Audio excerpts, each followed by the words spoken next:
Hey, good morning. This is Bill with Bill's Never Ending Projects.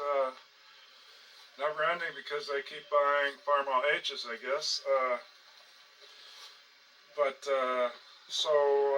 going to be finally making my truck legal. I bought the sticker and I transferred the title for my 14-foot trailer plates. And today I'm going to add the stuff inside the cab that puts the brakes on the electric brakes. And I guess this makes my 10th farmall H if I go through with buying it. It's about an hour away.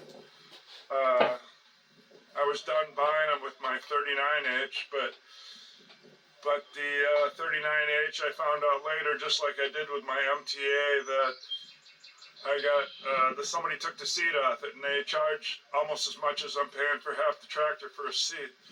So just like the MTA, somebody took the grill off it and put a normal M grill on it. That's going to cost $400 to $600 is what they charge for them, if I ever wanted it right. So I just bought another 39H as well. So I'm gonna have to figure out where to put it when I bring it home. I already got 3 lined up here. That's a 44. I drug back from way into Minnesota from a scrap yard. I got it for $600. There'll be a video on that one sometime or another. My 51 farmall, my newest one. Got it for farmall H. Got it for $9.50. And that's my second 1941. I bought it because somebody had it all overhauled, and the guy sold the tires off it after he bought it, and nobody would buy it. So I give him about $800 for it without rear tires. Just because it's got all new clutch and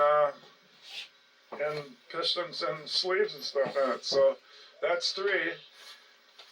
Then way over there, that's my 47 farmall H. I have to put it back together. The engine's right back even with that Datsun truck, covered up with a tarp. So that's my 47. 3 H's in the shed.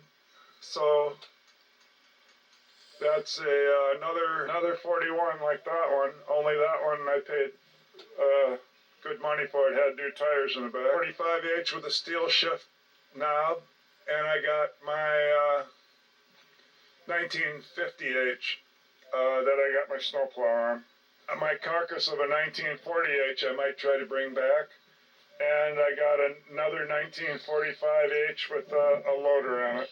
So, and that one's got the 9-speed tranny. That's why I bought that one. And it has it. Yeah, that's why I bought that one. And that 47 over there, I bought that one from the junkyard to save it. I brought it home in 2 pieces because it has a dipstick. I wanted one with a dipstick, and that one's got one. Plus, I saved it from being scrapped. Well, I haven't saved it till I put it back together. So, plenty of farmall H's to screw with this summer, but I got to get that John Deere 620 out of the garage. But first things first, I got to haul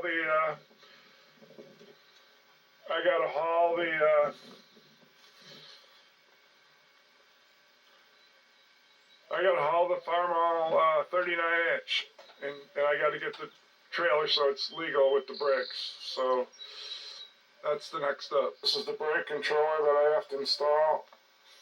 That's the harness. This is the 30 amp breaker. That's the breakaway battery. And it says this side is for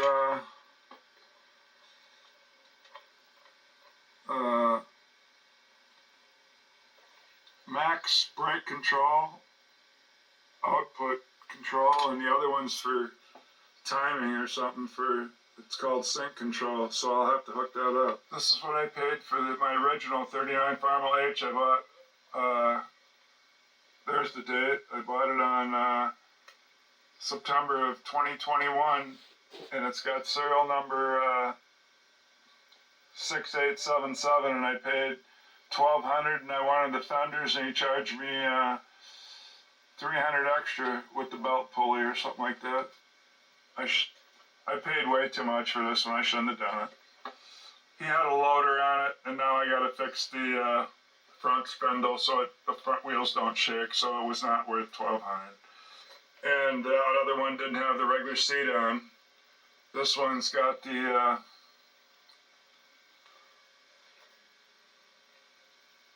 it's got the original seat, and it is missing the drawbar, and it doesn't run, he said, but it's got the original deck, and the shift pattern will be right there, and I don't know, with the fenders and all, and it looks like the steering wheel's been replaced. I'm only paying for something like close to $900, about $850 or something. $750. $750. I just looked, and the serial number on that one is 7601. I already have is 6877, so this one's not much newer. 777601. So a storage shed for 12 years, so engine's loose, but it's been outside now in the rain, so, and there's a muffler on it, so I don't know if they got something under the hood or not. On the Super MTA, when I paid way too much for that, and because somebody had took I don't mean the hood, I mean they took the grill. The grill is a normal M grill now. See, the Super MTA has these holes there on each side, and it has a different sticker up here than an old farmall black emblem. And see, look at the price they're getting. I'm not saying they're ever going to sell it for that, but they at least can get probably $400, I guess. So I guess it's just because of those holes there. Similar to that one I bought that didn't have this on it. Somebody stripped it off. So then, if I'm going to have an original 39H, and I don't have the seat, well then, what did I get for my $1,500? I got ripped off, I feel. Okay, I don't know if it's a whiteout out here, if you see the plug, but I got to remove that. It's got 5 along the edge and 1 in the middle prongs. I want to find the blue wire. I got to run a blue wire the full length of the truck. Okay, the first obstacle on this Berg Sherlock from Chicago is, look it, they got to drill it out. They put pop rivets in. Huh. Okay, go get the drill. Okay, I got the drill out here and some bits. I'll start picking one. I think I'll pick a 1/4 inch. Yeah, 1/4 inch.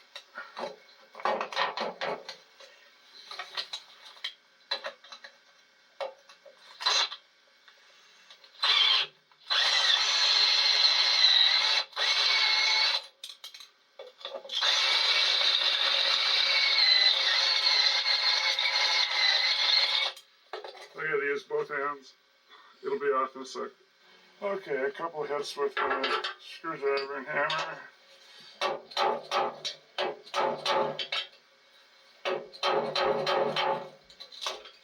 Here it comes.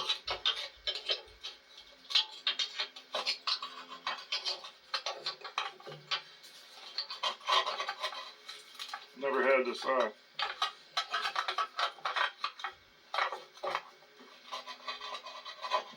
No slack. What the heck? That was the whole point of me taking it off, was so I could pull it out and wire in the other way.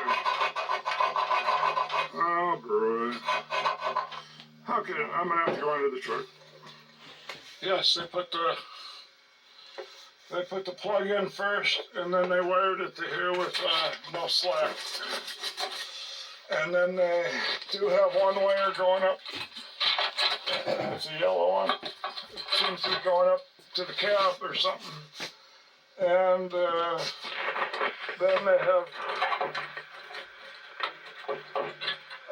this piece falling off. So I'm going to unhook where the wire hooks to this piece, and then and then get it out here before it falls on my head.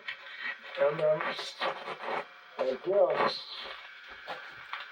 I don't know, I might have to unhook these wires here just to get the plug out and get the cover off it. Or else I could just find the blue wire. But I don't see enough colors there. I'll figure this out. Oh, there is no cover that comes off here. It's factory sealed. So it isn't like I thought where you put a wire in and tighten it up with a screwdriver. It's factory sealed. Turned out I definitely had to take these off because I would have had to turn it that way.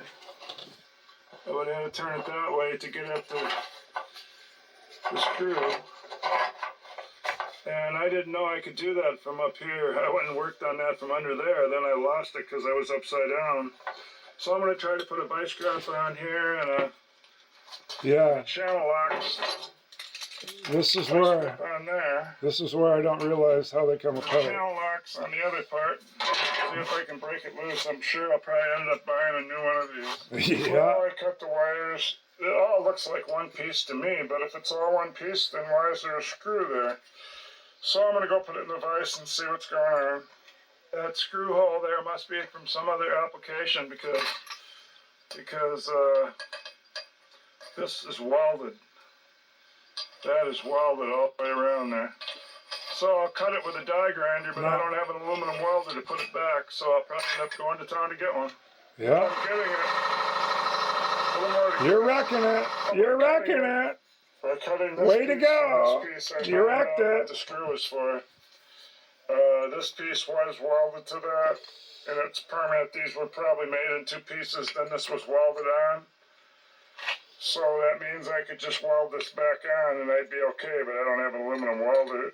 That screw is just to keep the electrical in there, and then that would have slid out. Yeah, now I know. That would have slid out the front. Unfortunately. So you loosen the screw, and then you pull the pigtail and all the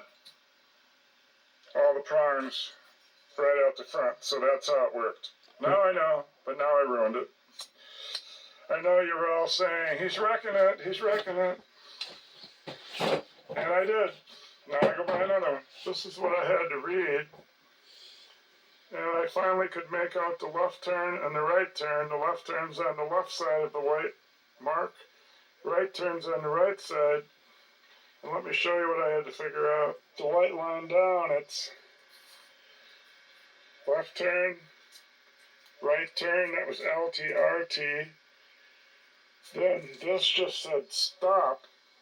It didn't say electric brakes. It just says S on the back of this. So this one right here would have just said S. And so I knew that the stops were mixed in with the real stoplights were mixed in with the blinkers, so it had to be the electric brakes. Then I found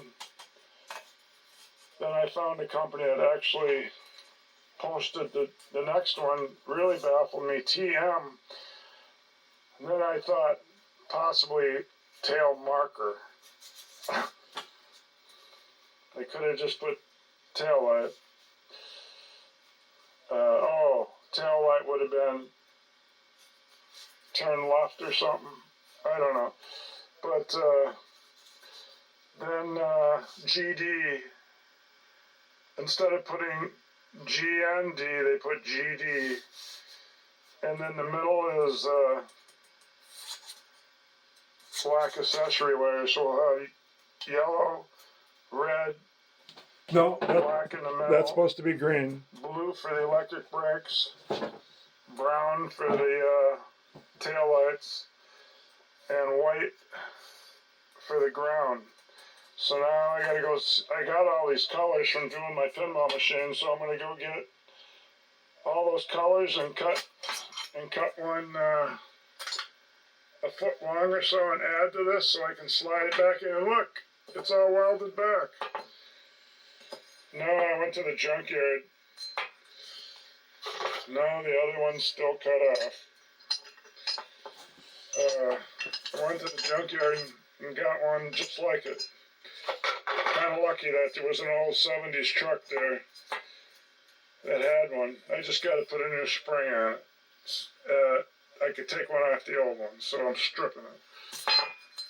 So I got to get these all in there, and then you see I've been going off this where I put the screw in the top, but they're all going off some groove like they put a keyway in it. So now I'm going back there to look to see if that keyway is. Oh, there it is. There is a keyway. And it is the opposite side of that. Okay, now it starts making sense. There's the keyway. There's the keyway.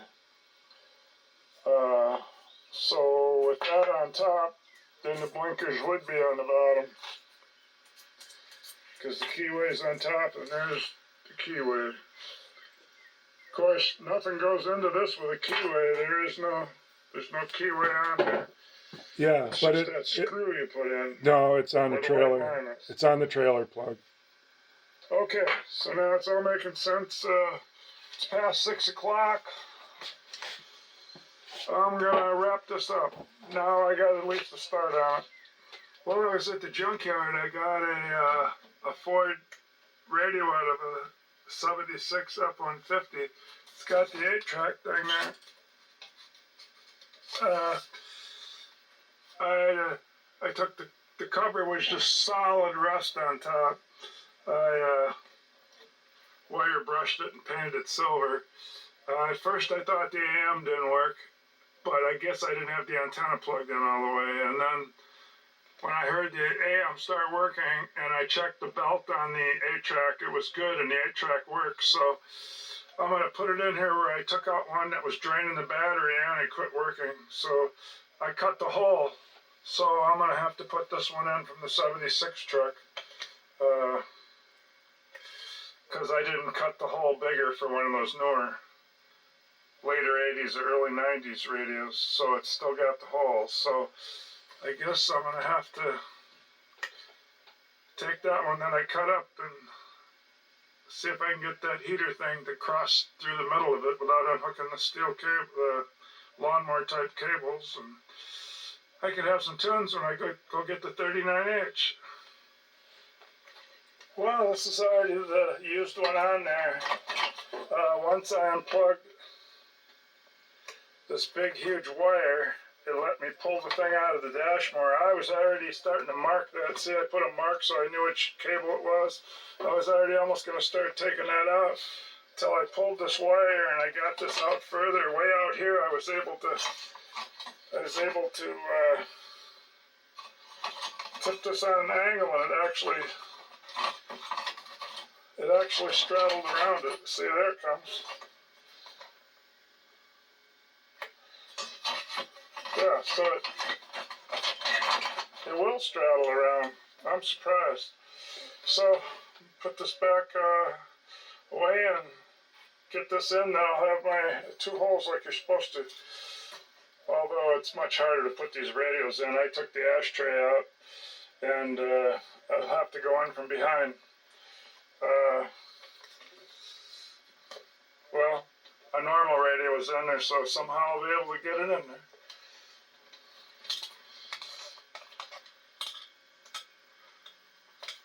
Aeronatronic. Darn thing worked.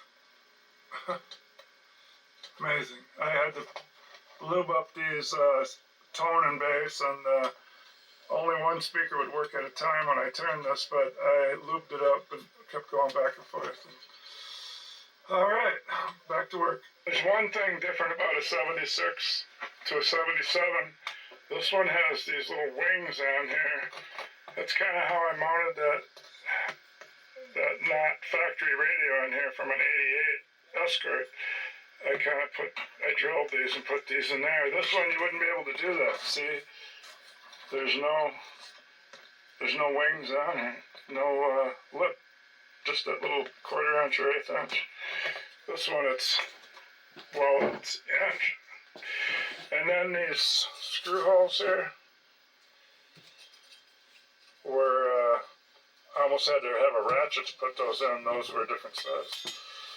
Hopefully the rest is the same. I had to switch to this AM Philco Ford radio because this one only has one speaker wire to hook up. The other one at 8-track has 4 speaker wires to hook up. It seems like it must have a transistor or an output transistor for each of the speakers. Still only stereo, but I wanted to find out which ones they were, so after I had one hooked up, turned it on, and I was going to try to touch the wires to see which one was what, but I guess when I turned it on, the volume was cranked up, and with no load on it, I think it wrecked something, because the AM still works on it, but the FM doesn't anymore, so now I got this AM in here. It works. So now I wrecked the radio and a trailer plug. What else can I wreck?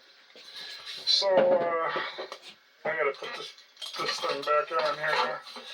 Alright, I gotta get back to the license, to the trailer lights. Another difference on this radio piece holder is the distance from a 76 to a 77 between, you can see how this is really skinny. So the radio would fit. The other one is wider.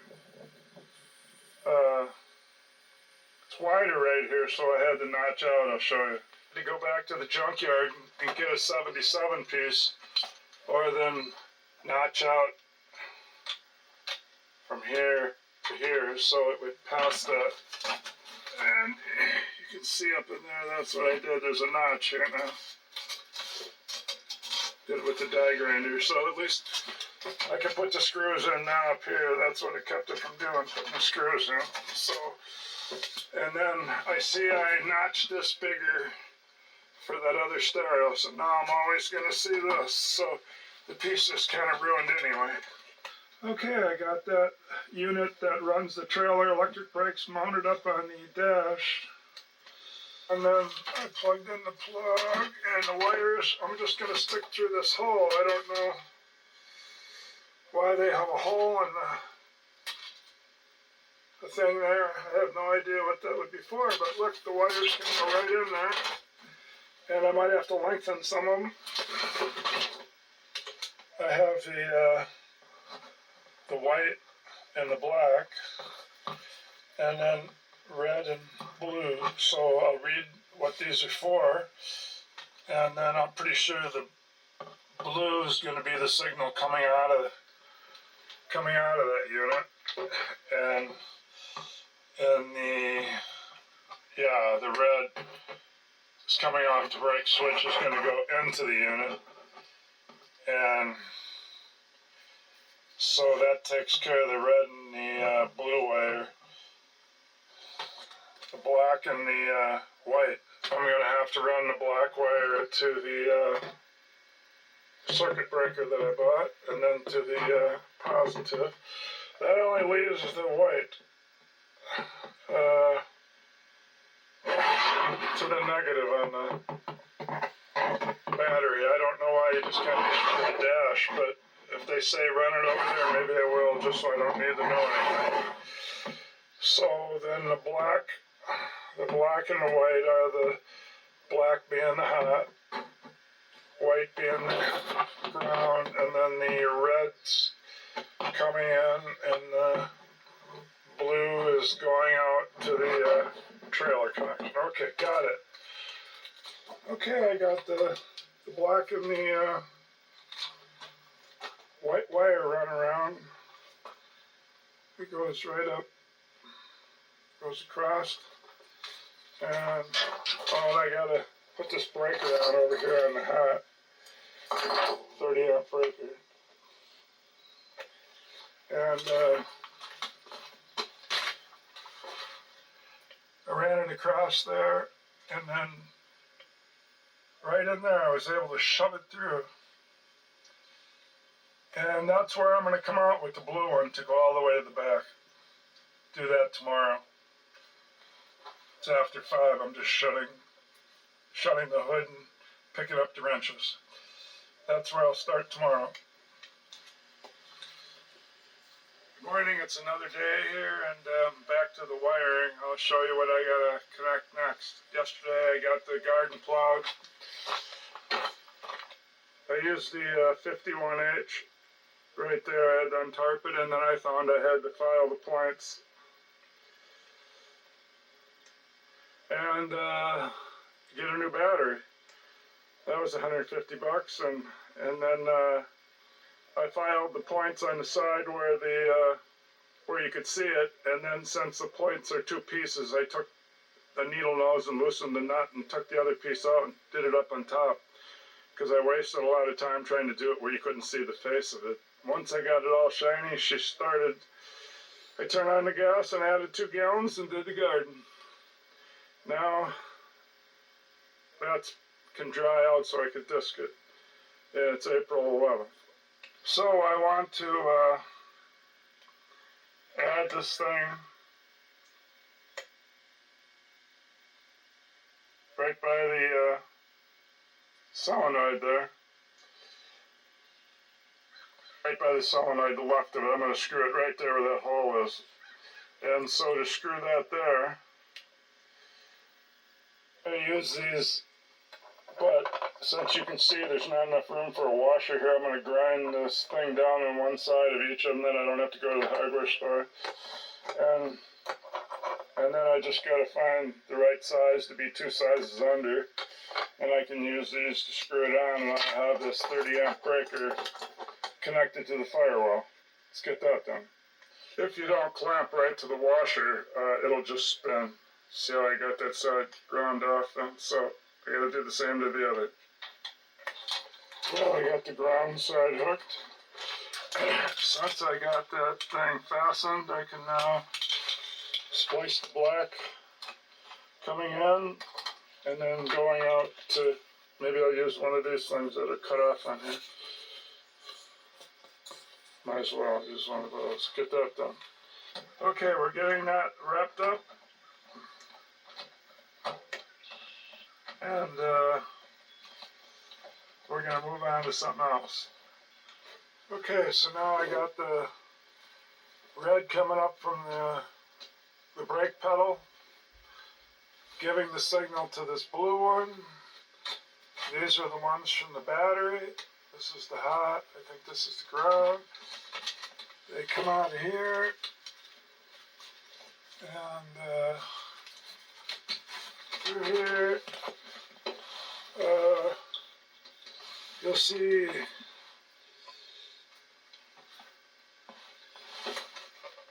the blue and the white and the black coming in from the battery, and you'll see the blue going out to the rear of the truck. I went through that. That's all kind of weird. There I get it. So there's the blue coming out from the dash, heading for the end of the truck. Blue wire running along the frame.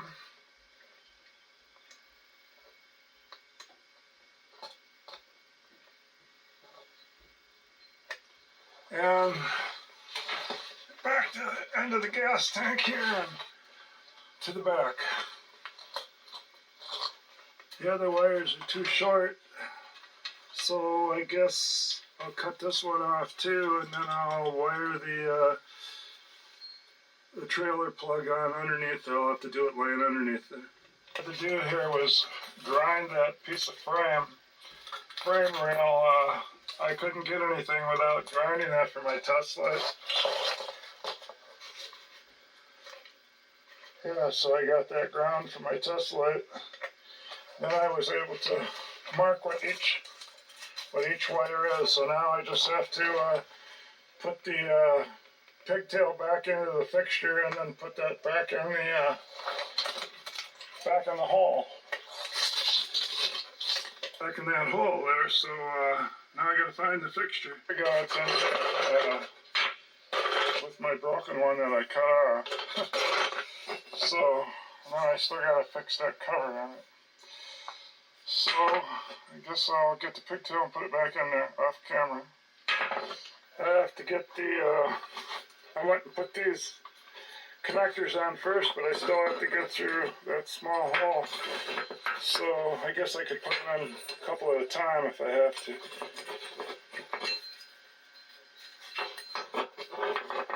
There's a couple of them. Of course, they'll just come right back through if I don't hold them. I'll hold them this time. Should I get these other three to go in there?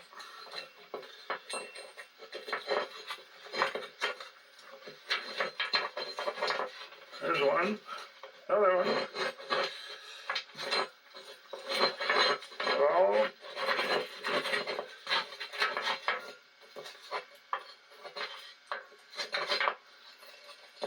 no, brown ones.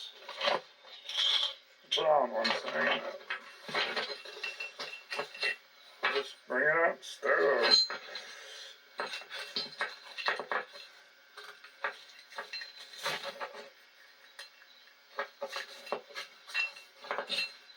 That's so close.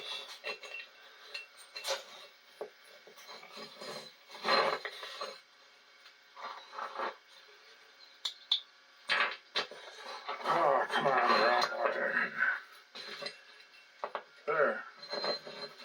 Got it. So now, I'm going to find the groove.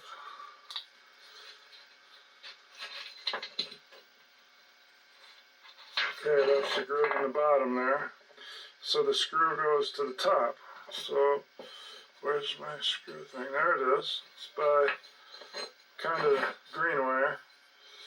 So, I gotta put it in. And screw around that till I get the screw in there. Then we'll be set to slide this in and put these two in. Took a little bit of screwing around there, but finally got it. My new screw from the hardware store. I think it was threading. Yeah. I think it was 30 cents. It'll work.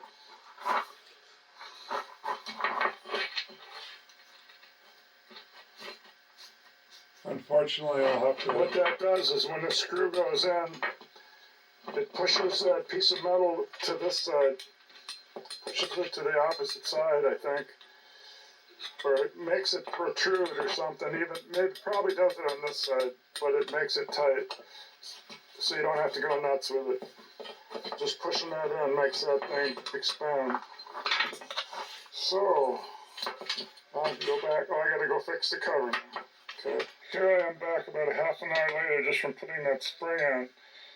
I kept putting this behind the cover and tried turning this upside down this way, but it turns out you just put the hook down on this side, the hook down on that side, and then you just push this down really hard, and then you put the little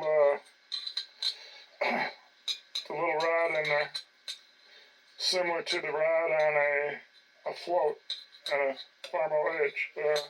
So you push that down. I guess that's what puts the pressure. And now it.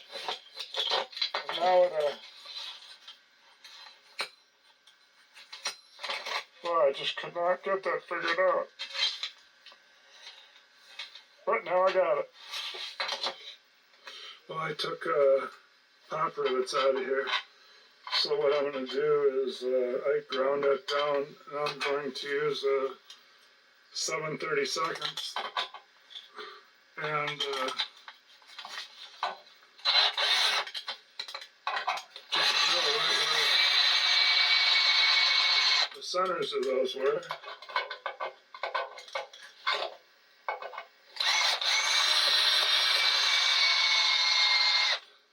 And I got to use both hands, but then I'm gonna thread it with this 1/4-inch floor screw for semi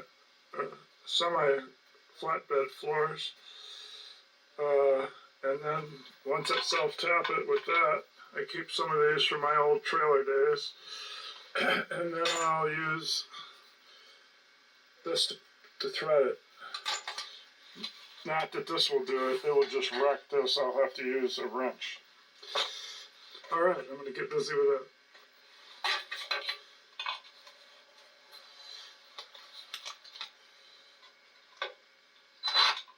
Oh, got it in reverse.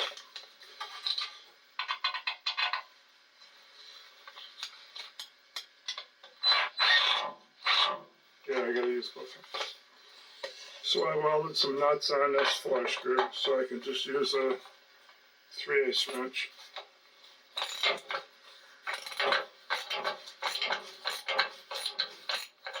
So that threads that one, so I can pretty well put this on them. Yeah, I don't know why I didn't get a tap, but used to using these flush screws all the time before I bought my taps.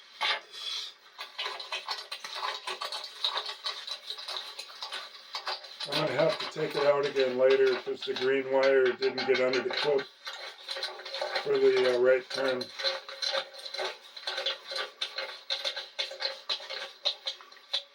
Here we go. Now I gotta just do all the shrink wrapping and butt connecting. Okay, got it all buttoned up.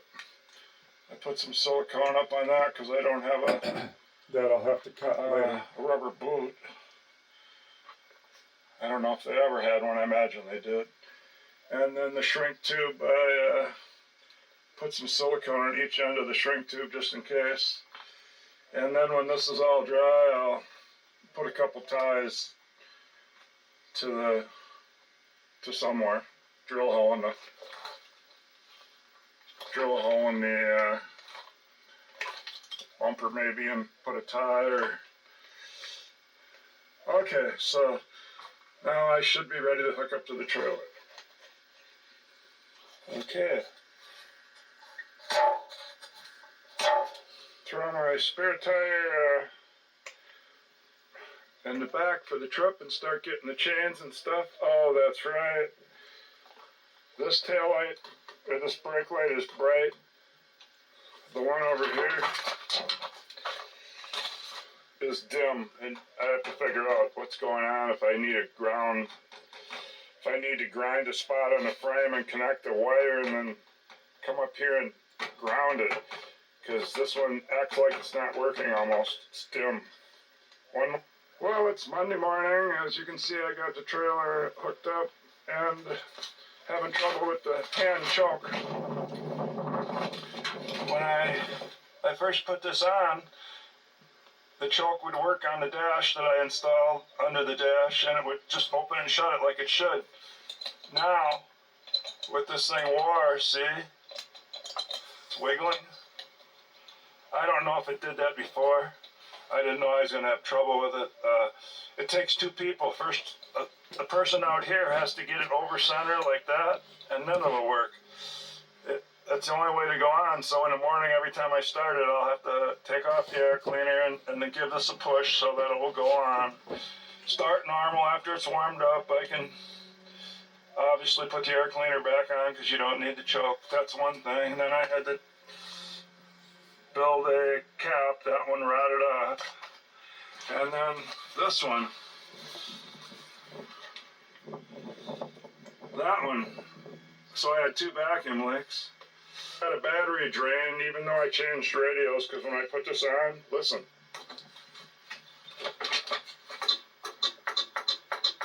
You get that solenoid sound. I'm not sure that would be a battery drain, but I had a battery drain.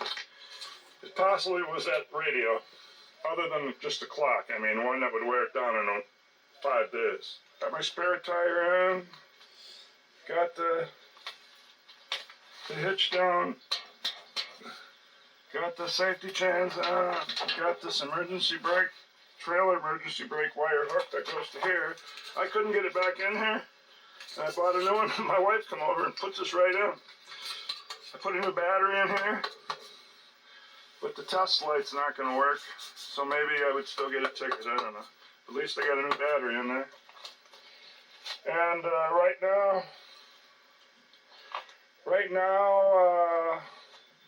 I have to clean the connections on this one, I think. I cleaned one, I just unhooked it and put it, this is my adapter.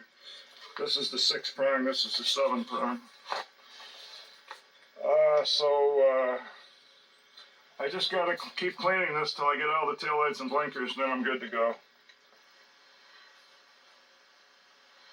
I hear him, but I don't see him.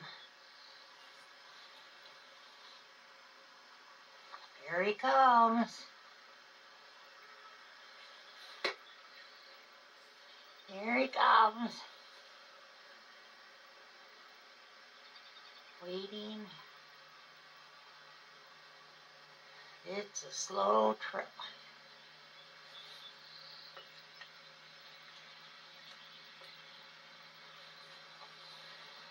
Let's see. Going in. Here he comes.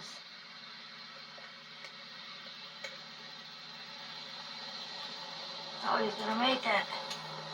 He's making it. He did it. Well, there, I'm back with it. We'll see what.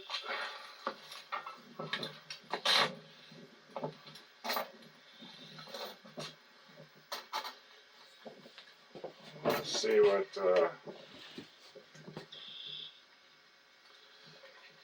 Original parts are still on.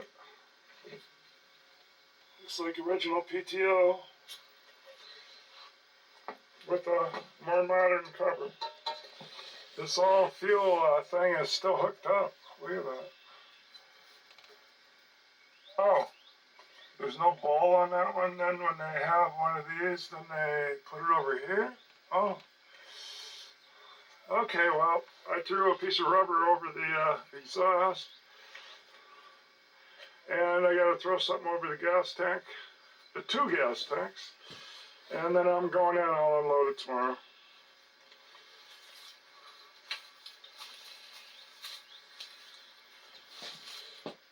Yeah, before I left. That's a new emblem. And pretty sure those are new rims on each side, and new tires and new tubes, so.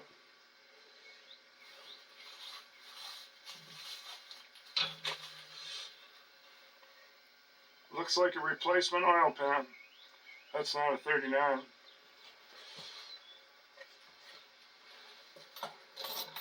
But it has